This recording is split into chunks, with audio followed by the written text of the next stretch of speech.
चूंकि school college से निकलते वक्त विद्यार्थियों के पास वित्तीय योग्यताएं नहीं होती हैं, इसीलिए लाखों करोड़ों शिक्षित लोग अपने पेशे में तो सफल हो जाते हैं, लेकिन इसके बावजूद पैसों की तंगी झेलते रहते हैं। ज्यादा कड़ी मेहनत करने के बाद भी वो अपनी समस्याओं से उबर नहीं पाते। उनकी शिक्षा में कमी ये नहीं है कि उन्हें पैसा कमाना नहीं सिखाया गया, कमी तो ये है कि उन्हें पैसे का प्रबंधन करना नहीं सिखाया गया। इसे वित्तीय योग्यता कहा जाता है। पैसा कमाने के बाद उसके साथ क्या किया जाए, इसे दूसरे लोगों से कैसे सुरक्षित रखा जाए, इसे ज्यादा लंबे समय तक अपने पास कैसे रखा जाए और उस पैसे से अपने लिए कड़ी मेहनत कैसे कराई जाए, ज्यादातर लोग ये नहीं समझ पाते हैं कि उनके सामने पैसों की समस्याएं इसलिए हैं क्योंकि वो कैश फ्लो को नहीं समझते हैं। हो सकता है कि कोई व्यक्ति उच्च शिक्षित और अपने पेशे में सफल तो हो, लेकिन वित्तीय दृष्टि से निरक्षर हो। ये लोग अक्सर जरूरत से ज्यादा कड़ी मेहनत करते हैं क्योंकि उन्होंने कड़ी मेहनत करना तो सीखा है, लेकिन ये नहीं सीखा कि पैसे से अपने लिए कड़ी मेहनत कराई कैसे जाए। वित्तीय स्वप्न की खोज के वित्तीय दुःस्वप्न में बदलने की कहानी। मेहनती लोगों की आम कहानी एक तयशुदा ढर्रे पर चलती है। नवविवाहित, खुश और उच्च शिक्षित पति पत्नी किराए के एक संकरे अपार्टमेंट में रहने लगते हैं। तुरंत ही उन्हें लगने लगता है कि वो पैसे बचा रहे हैं, क्योंकि दो लोग एक अकेले व्यक्ति जितने ही खर्च में रह सकते हैं। समस्या ये है कि अपार्टमेंट छोटा है। अपने सपनों का मकान खरीदने के लिए वो पैसे बचाने का निर्णय लेते हैं ताकि उनके बच्चे हो सकें। अब उनके पास दो आमदनियां हैं और वो अपने करियर पर ध्यान केंद्रित करते हैं। उनकी आमदनी बढ़ने लगती है। जैसे जैसे उनकी आमदनी बढ़ती है, उनके खर्च भी बढ़ जाते हैं। टैक्स ज्यादातर लोगों का सबसे बड़ा खर्च होता है। कई लोग सोचते हैं कि ये इनकम टैक्स है, लेकिन अधिकतर अमेरिकी लोगों के लिए सबसे बड़ा टैक्स होता है सामाजिक सुरक्षा टैक्स। कर्मचारी को लगता है कि सामाजिक सुरक्षा टैक्स और मेडिकेयर टैक्स कुल मिलाकर लगभग 7.5% होता है, लेकिन वास्तव में ये 15% होता है, क्योंकि आपके नियोक्ता को भी सामाजिक सुरक्षा टैक्स में अपना हिस्सा मिलाना होता है। सारांश ये है कि ये वो पैसा है जो नियोक्ता आपको नहीं दे सकता। इससे भी बढ़कर आपके वेतन में से जो सामाजिक सुरक्षा टैक्स का पैसा काटा गया है और जो पैसा आपको मिलने से पहले ही सीधे सामाजिक सुरक्षा टैक्स में चला गया, उस पर भी आपको इनकम टैक्स देना होगा। युवा पति पत्नी की ओर लौटते हैं। उनकी आमदनी बढ़ रही है, इसलिए वो अपने सपनों का मकान खरीदने का निर्णय लेते हैं। एक बार जब वो अपने मकान में पहुंच जाते हैं तो उन पर एक नया टैक्स लगने लगता है, जिसे प्रॉपर्टी टैक्स कहा जाता है। फिर वो अपने नए घर से मेल खाती हुई नई कार, नया फर्नीचर और नए उपकरण खरीद लेते हैं। अचानक वो जागते हैं और पाते हैं कि उनके दायित्व वाला कॉलम मॉर्गेज और क्रेडिट कार्ड कर्ज से भर चुका है। उनके दायित्व बहुत बढ़ गए हैं। अब वो चूहा दौड़ में फंस चुके हैं। बहुत जल्दी ही एक बच्चा हो जाता है और वो पहले से ज्यादा कड़ी मेहनत करने लगते हैं। ये प्रक्रिया खुद को दोहराती है।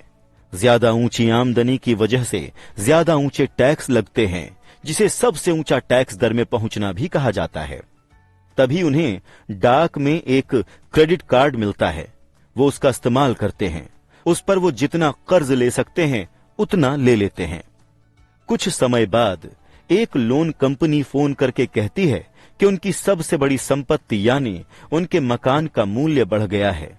चूंकि उनकी कर्ज लेने की पात्रता बहुत अच्छी है, इसलिए कंपनी उनके सामने एकीकृत ऋण का प्रस्ताव रखती है और उन्हें बताती है कि समझदारी इसी में है कि वो ऊंचे ब्याज वाले उपभोक्ता ऋण से पीछा छुड़ा लें और अपने क्रेडिट कार्ड का कर्ज चुका दें। इसके अलावा वो मकान के कर्ज पर जो ब्याज देंगे उस पर उन्हें टैक्स में छूट मिलेगी। वो मान जाते हैं और ऊंची ब्याज दरों वाले क्रेडिट कार्ड्स का भुगतान कर देते हैं। अब वो राहत की सांस लेते हैं। उन्होंने क्रेडिट कार्ड का हिसाब साफ कर दिया है। उन्होंने अब अपने उपभोक्ता ऋण को होम मॉर्गेज में बदल लिया है। उनकी किस्तें कम हो जाती हैं क्योंकि वो अपने कर्ज की अवधि को बढ़ाकर 30 साल कर लेते हैं। यही चतुराई भरा तरीका है। उनका पड़ोसी उन्हें खरीदारी पर चलने के लिए आमंत्रित करता है। मेमोरियल डे की सेल लगी हुई है। वो खुद से वादा करते हैं कि वो बस दूर से देखेंगे, लेकिन फिर भी वो अपना क्रेडिट कार्ड साथ ले जाते हैं ताकि वक्त जरूरत काम आए। मैं इस युवा पति पत्नी से हर समय मिलता रहता हूं। उनके नाम बदलते रहते हैं, लेकिन पैसे की तंगी वही रहती है। वो मेरी बातें सुनने के लिए मेरे भाषणों में आते हैं। वो मुझसे पूछते हैं, क्या आप हमें बता सकते हैं कि ज्यादा पैसे कैसे कमाए जाएं? वो ये नहीं समझ पाते कि समस्या दरअसल ये है कि वो अपने पास मौजूद पैसे को कैसे खर्च करने का चयन करते हैं। ये समस्या वित्तीय निरक्षरता के कारण उत्पन्न हुई है। ये इसलिए उत्पन्न हुई क्योंकि वो संपत्ति और दायित्व के फर्क को नहीं समझते हैं। मेरा मानना है कि ज्यादा पैसे से किसी की आर्थिक समस्याएं शायद ही कभी सुलझती हैं। समस्याएं तो समझदारी से सुलझती हैं। मेरा मित्र कर्ज में फंसे लोगों से बार बार एक ही बात कहता है, अगर तुम्हें लगता है कि तुमने खोद खोद कर खुद को गड्ढे में फंसा लिया है तो खोदना बंद कर दो। बचपन में मेरे डैडी अक्सर हमसे कहते थे कि जापानी 3 शक्तियों को महत्वपूर्ण मानते थे, तलवार की शक्ति, रत्न की शक्ति और दर्पण की शक्ति। तलवार हथियारों की शक्ति का प्रतीक है। अमेरिका ने हथियारों पर ट्रिलियनों डॉलर्स खर्च कर दिए हैं और इसी वजह से वो आज संसार के सबसे शक्तिशाली देशों में से एक हैं। रत्न पैसे की शक्ति का प्रतीक है। इस कहावत में कुछ सच्चाई है। स्वर्णिम नियम याद रखो, जिसके पास स्वर्ण है वही नियम बनाता है। दर्पण आत्मज्ञान की शक्ति का प्रतीक है। जापानी किंवदंती के अनुसार आत्मज्ञान को इन तीनों शक्तियों में सर्वाधिक मूल्यवान माना जाता है। गरीब और मध्यम वर्गीय लोग अक्सर पैसे की शक्ति को खुद पर हावी होने देते हैं। वो सुबह उठकर कड़ी मेहनत वाली नौकरी करने चले जाते हैं और खुद से ये नहीं पूछते हैं कि क्या ऐसा करने में समझदारी है। हर सुबह नौकरी करने जाकर वो दरअसल अपने ही पैर पर कुल्हाड़ी मार रहे हैं। पैसे की पूरी समझ न होने से बहुसंख्यक लोग पैसे की प्रबल शक्ति को ये इजाजत दे देते हैं कि वो उन्हें नियंत्रित कर ले। अगर वो दर्पण की शक्ति का इस्तेमाल करते तो वो खुद से ये सवाल पूछते, क्या इसमें समझदारी नजर आती है? अक्सर अपनी आंतरिक समझदारी, अपने भीतर की प्रतिभा पर भरोसा करने के बजाय ज्यादातर लोग भीड़ के साथ साथ चलने लगते हैं। वो वही करते हैं जो बाकी सभी लोग करते हैं। सवाल पूछने के बजाय वो अनुसरण करते हैं।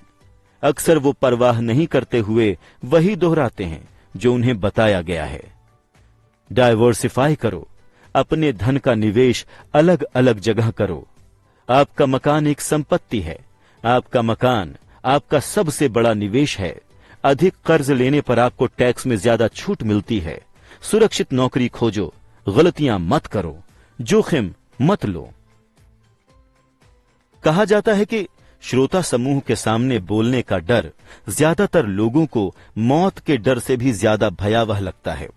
मनोरोग चिकित्सक कहते हैं कि लोग सार्वजनिक मंच पर बोलने से इसलिए कतराते हैं क्योंकि उन्हें डर लगता है कि उनकी बुराई होगी, लोग बाग उनकी हंसी उड़ाएंगे, वो अकेले रह जाएंगे, सबसे कट जाएंगे और बिरादरी से अलग थलग कर दिए जाएंगे। अलग होने या अकेले रह जाने का डर ज्यादातर लोगों को अपनी समस्याएं सुलझाने के नए तरीके खोजने से रोकता है।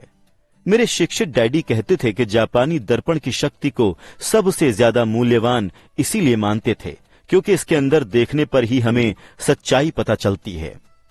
डर ही वो मुख्य कारण है जिसकी वजह से लोग कहते हैं इसे सुरक्षित तरीके से खेलो। ये हर चीज के बारे में सच है, चाहे ये खेल हो, संबंध हो, करियर हो या पैसा हो। इसी सामाजिक बहिष्कार के डर की वजह से लोग आम स्वीकृत मान्यताओं या लोकप्रिय प्रवृत्तियों पर सवाल नहीं करते हैं और चुपचाप उनका अनुसरण करते हैं। आपका मकान एक संपत्ति है। एकीकृत कर्ज लेकर उपभोक्ता ऋण से बाहर निकल आओ। ज्यादा कड़ी मेहनत करो। प्रमोशन का सवाल है, किसी दिन मैं वाइस प्रेसिडेंट बन जाऊंगा। पैसे बचाओ, जब मेरी तनख्वाह बढ़ेगी तो मैं एक ज्यादा बड़ा मकान खरीद लूंगा। म्यूचुअल फंड्स सुरक्षित हैं। कई आर्थिक समस्याएं इसलिए भी उत्पन्न होती हैं क्योंकि हम पड़ोसियों या आसपास के लोगों से बराबरी करना चाहते हैं। कभी कभार हम सभी को दर्पण में देखने की जरूरत होती है ताकि हम अपने डरों के बजाय अपनी आंतरिक बुद्धिमत्ता के प्रति सच्चे रहें।